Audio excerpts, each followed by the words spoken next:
नमस्कार, मी Yugandhara Shiradhonkar. आद्यम योगालयाच्या story teller कॉर्नरमध्ये मनगंगेच्या काठावरती doctor Rama मराठे लिखित या पुस्तक वाचनात आपलं स्वागत करते. मनस्थिती बदला तरच निरोगी व्हाल. हात, बाहू.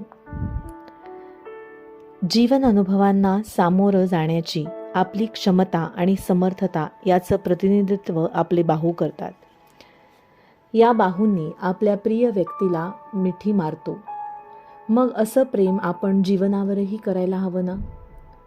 अनुभवातील गोडवा आणि कटुता, सुख दुःख यांचा स्वीकार करून जीवनाला सहजतेनं आलिंगन देणं जमायला हवं.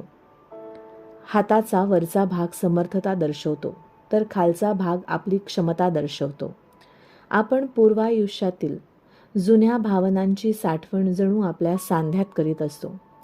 कोपऱ्याचा सांधा दिशा बदलातील लवचिकता व सहजता दर्शवतो. तुमच्या जीवनात असा दिशा बदल करण्याची वेळ आली आहे तर अशी लवचिकता तुमच्या ठायी आहे का याचा विचार करा. सांध्यांमुळे आपण हालचाल करतो.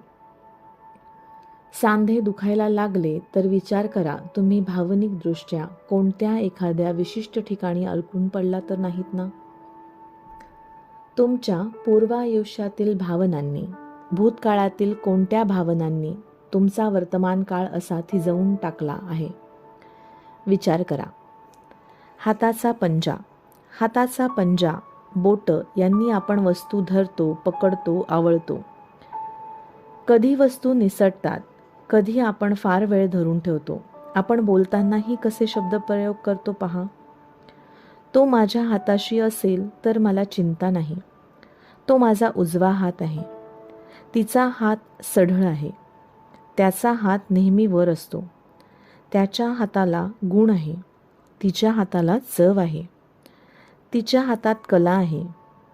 एखाद्याला हात दाखवणं, हात देणं, हाताशी घेणं असे अनेक शब्द आपल्या तोंडात असतात.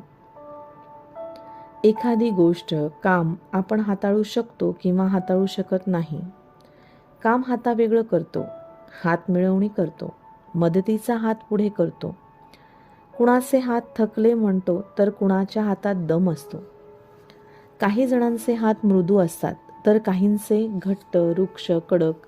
काही जणांच्या हाताची बोटं वळलेली, बोटांचे सांधे कडक, गाठी असलेले म्हणजे घट्ट झालेले असे असतात. अतिविचार करणारे, सतत कुरकुरणारे, टीका करणारे लोक जणू आपली मनस्थिती अशी हातांद्वारे दर्शवतात. आवळलेला हात भीती दर्शवतो. हातातून काहीतरी निसटून जाईल ही भीती, काही नुकसान होईल ही भीती, पुरेसं न मिळण्याची भीती, घट्ट धरून ठेवलं नाही तर काहीतरी आपल्याजवळ राहणारच नाही याची भीती. पण एक गोष्ट लक्षात घ्या की आवळलेले हात नवीन काही घेण्यासाठी मोकळे असू शकत नाहीत, म्हणून काही घेऊ शकत नाहीत. मोकळा, सैल, मुक्त हस्तोलंदन करणारा हात हा मोकळं मन दर्शवतो, मुक्त विचारांचं द्योतक असतो. तेव्हा पहा बरं तुमचे हात कसे आहेत ते. त्यांना सैल आणि मोकळं सोडा. काहीही घट्ट धरून पकडून ठेवण्याची खरोखरच गरज आहे का? असं बळजबरीनं पकडून ठेवलं म्हणून ते आपलं राहतं का? आपल्या हातातलं, आपल्या जवळचं काही निसटून जाईल अशी भीती तुम्हाला वाटत आहे का? जे तुमचं आहे ते तुमचंच असतं. ते कुणीही तुमच्यापासून हिरावून घेऊ शकणार नाही. स्वतःला, प्रेमाच्या व्यक्तींना, वस्तूंना मोकळं सोडा. जे तुमचं आहे ते तुमच्याकडे परत येईलच. जे येणार नाही ते तुमचं नव्हतंच. मग पकडून ठेवून थोडंच राहणार आहे तुमच्यापाशी? विचार करा. हाताची बोटं. हाताचं प्रत्येक बोट वेगवेगळ्या भावनांशी संबंधित आहे.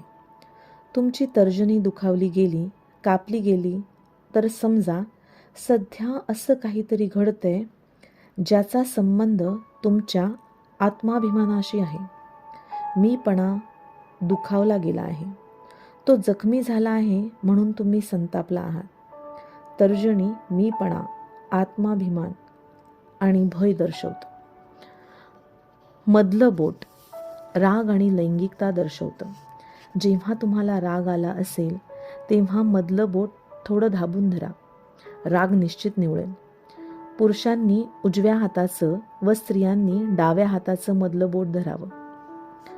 अंगठा चिंता, काळजी दर्शवतो. अनामिका ही दुःख दर्शवते. तसंच जोडणं, एकत्र येणं, एकजूट, मिळून असणं याच्याशीच ती संबंधित आहे. तसेच करंगळी ही जे नाही त्याचा आव आणणे, भासवणे याच्याशी संबंधित आहे. करंगळीत बिघाड म्हणजे तुम्हाला जीवनात जे नाही ते दाखवावं लागणं आहे. मग भले ते नाईलाजाने असो वा विचारपूर्वक असो. पाय पाय आपल्याला पुढे चालवतात. पायांशी संबंधित समस्या उद्भवतात तेव्हा याचा अर्थ असा असतो की पुढे जाण्याची आपल्याला भीती वाटत आहे. एखाद्या विशिष्ट बाबतीत पुढे सरकायला आपण कचरतोय, घाबरतोय. आपण बोलतानाही अशा प्रकारचे शब्दप्रयोग कळत नकळत वापरतच असतो. पहा, आपण कसं बोलतो ते.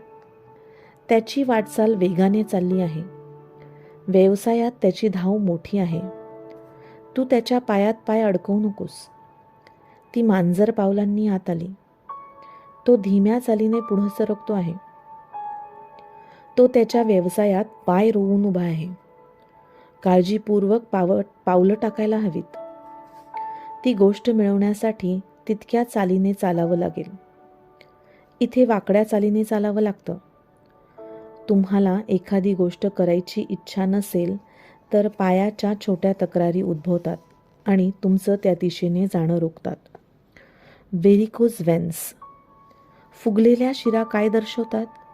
न आवडणारी नोकरी किंवा काम इच्छा नसताना करायला लागतात.